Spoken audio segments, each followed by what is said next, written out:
Bienvenue dans votre rubrique Focus sur Radio Mayuri. Notre invitée est Jocelyne Portos, chanteuse, interprète, compositrice. Bonjour. Bonjour, bonjour Radio Mayuri, bonjour aux éditeurs.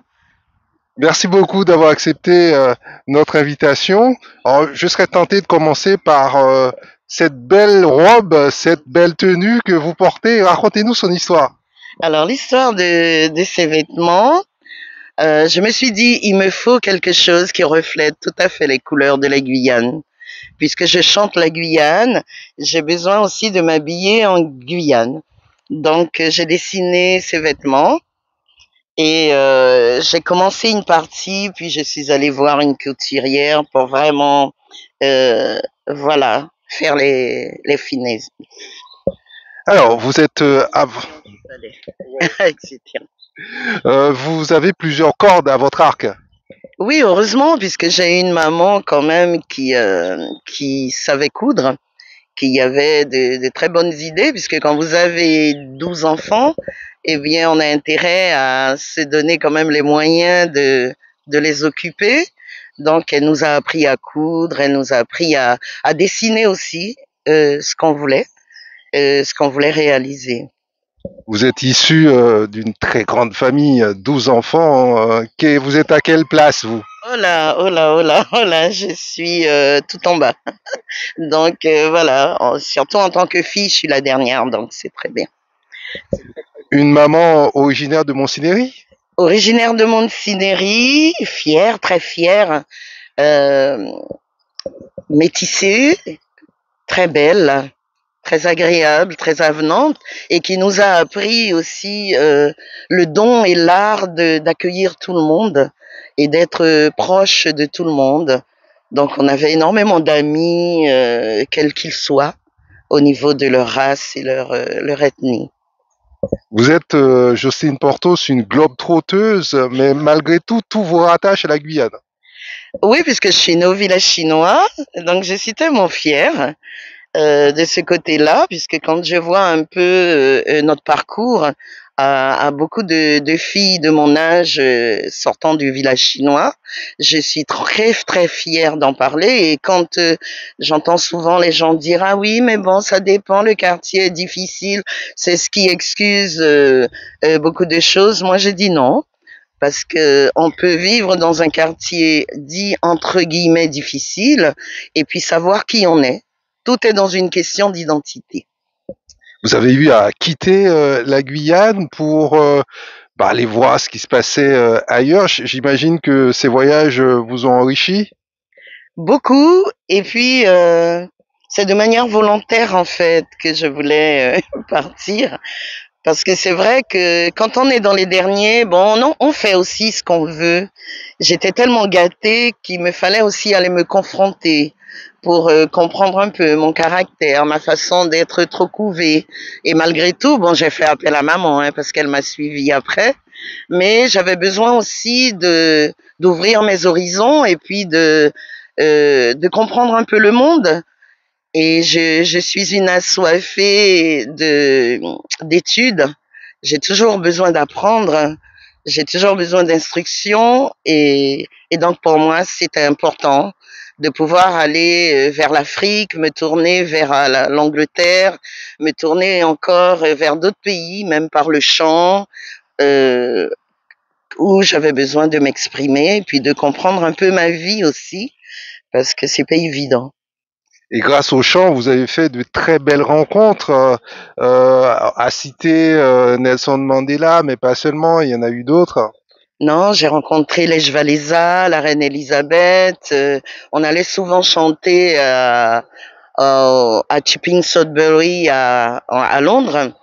Et c'est vrai que c'est dans des manoirs où il y avait les aristocrates. Donc voilà, c'était très intéressant de pouvoir voir aussi comment les autres vivaient par rapport à notre état entre guillemets, mais sans complexe, hein, pas du tout, puisque je sais qui je suis et je sais où je vais. Comment passe-t-on de la musique mondaine à la musique sacrée? Puisque là, vous nous parlez du gospel. Non, le sacré est toujours là. Il a toujours été présent puisque c'est l'une des premières choses qu'on nous apprend, surtout dans une famille nombreuse, typique guyanaise. Nous étions tous au catéchisme, bien entendu, avec tout ce que cela comporte. Donc, bien entendu, j'ai toujours loué le Seigneur, j'ai toujours glorifié, mais en aparté, c'est vrai que le chant populaire, hein, comme les grands artistes guyanais, vous donnait envie de pouvoir les découvrir, et puis euh, toutes les filles de mon âge avaient leur cahier de chant. Donc, ce qui fait ben, tous les boléros, toutes les chansons de Luc Vélinon, de de, des Vautours, etc., des Sénélistes, eh bien, et de Robert Dédé, eh bien, on les avait, bien entendu, sans compter les Mike Brandt, Johnny Hallyday, etc. Alors, vous qui avez chanté chez Montserrat, j'imagine qu'à cette époque-là, vous vous imaginiez pas vous retrouver dans des églises ou dans des cathédrales. Non, parce que c'est pas le même chant, étant donné que c'est le chant grégorien d'un côté. Et bon, moi, je sors quand même d'une culture traditionnelle, typique folklorique. Donc, c'était quand même autre chose, un autre apprentissage, puisqu'il fallait au moins arriver à détecter le solfège, arriver à lire quand même la musique pour pouvoir comprendre l'Ave Maria de Schubert, par exemple. Mais on s'en sort puisque j'avais un maître de chœur qui était particulier, très gentil, très patient aussi. Et puis avec l'engouement, parce que tout se fait quand on a véritablement envie. Voilà. Ce sont les rencontres qui vous ont mené sur ces terrains-là? Est-ce que vous êtes quelqu'un qui reste assez ouvert sur les autres, curieuse et qui va aussi vers les autres peut-être? Oui, mais je n'ai pas le choix puisque mon papa a voulu absolument à nous élever et nous éduquer dans un quartier populaire. Et il voulait que justement que l'on rencontre et qu'on soit en contact avec d'autres. Nous, il n'y avait pas de différence entre nous, le petit Bonnie qui venait à la maison et qui nous apprenait même sa langue, puisque nous, on avait notre créole. Moi, j'ai une marraine qui est guadeloupéenne qui habitait juste en face. Donc, on a été les Brésiliens, etc. On a été éduqués, élevés à être ouverts.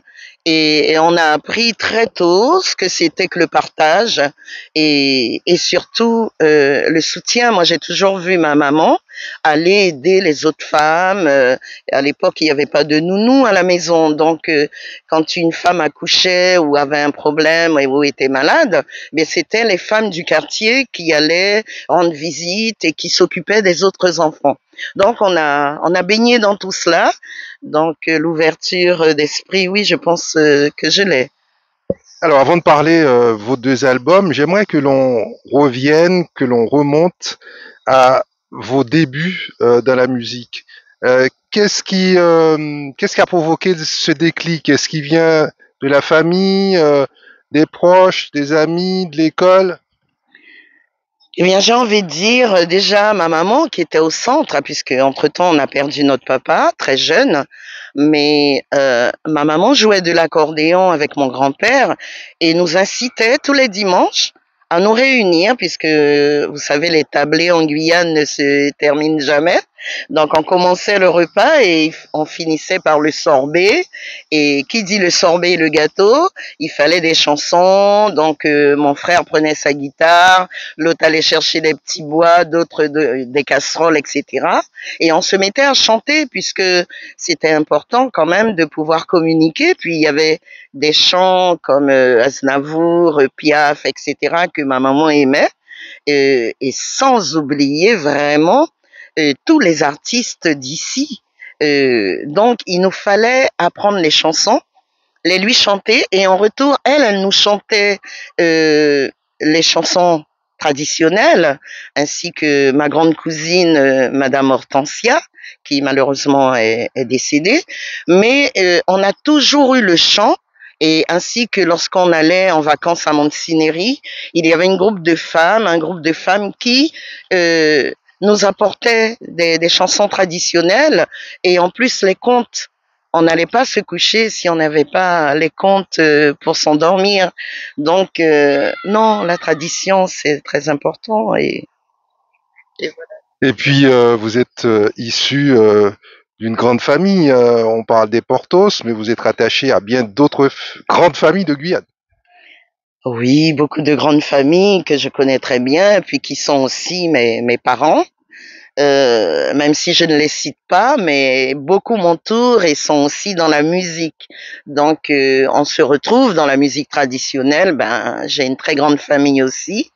Donc, on se retrouvait ce côté-là du côté de Madame Serrotte quand j'étais en Guyane. Et ensuite, quand je suis partie, ben, j'ai fait mon bonhomme de chemin, comme on dit.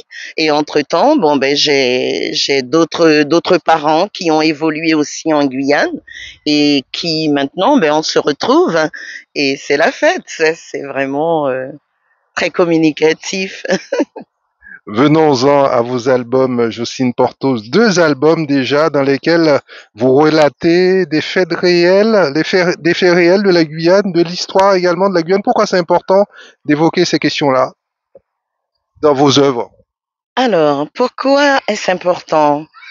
Parce que déjà, on écrit peu. Donc, moi, ce que je sais faire, c'est écrire des chansons. Et je me dis, je n'ai pas le droit d'oublier. Quand j'ai vu que j'étais jeune, mais j'ai vu on est parti en exil avec des frères pour des problèmes politiques. Je n'ai pas oublié quand même toutes les actions et les grandes manifestations de Guyane qui se sont passées, même si j'étais petite, mais ma maman nous a beaucoup raconté politiquement ce qui s'est passé autour de Kataïé. Et plus moi j'évolue et que je grandis, je me rends compte que toutes ces histoires-là prennent forme en fait. Et c'est toujours la même méthode qui est employée et on ne peut pas les nier, on ne peut pas les occulter et faire comme si on ne les voit pas. Comme 2017, il me fallait écrire sur 2017.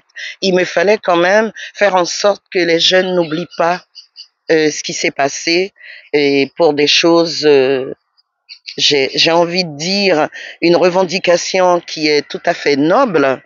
On a vu que nous sommes restés quand même pacifiques, parce que le Guyanais est très pacifique dans sa demande, tout comme en 96, mais malgré tout, on a vu les résultats après, et ce n'est pas ce qu'on demande.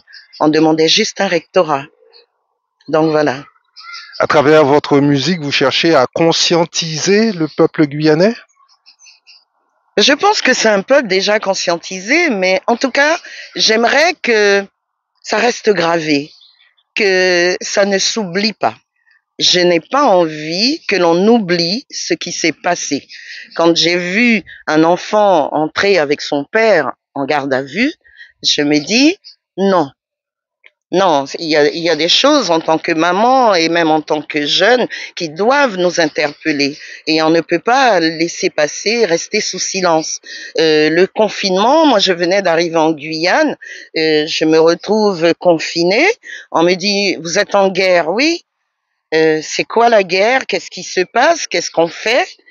On va où? On se met où? Il n'y a pas d'abri, on fait quoi? On n'a pas d'explication. En fait, à chaque fois, il n'y a pas d'explication. Et puis, on est pris en otage, nous. Et en même temps, je vois défiler des gens qui entrent et les amandiers se retrouvent remplis. Donc, moi, je n'ai pas de réponse.